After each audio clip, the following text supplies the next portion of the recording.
ચાલો મિત્રો, આજે બાળકોને લઈ જવા છે ઢોકળા, ખાટા ઢોકળા। તો જો મેં સરસ મજાનું બેટર રાતે પલાળી દીધું હતું અને અત્યારે સરસ આથો આવી ગયો છે। તો હવે હું બનાવી નાખું ઢોકળા અને અહીંયા સ્ટીમ કરવા મૂકી દીધું છે ઢોકળિયું ગરમ થવા માટે।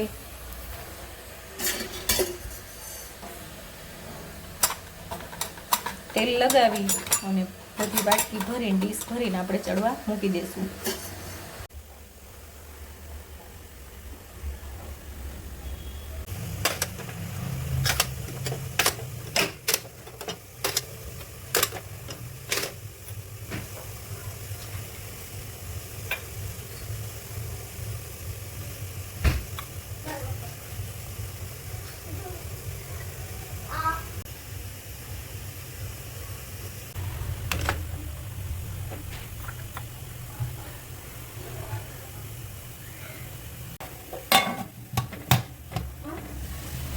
ચાલો, બનીને તૈયાર છે મારા સરસ મજાના ઢોકળા, ખાટા ઢોકળા। જો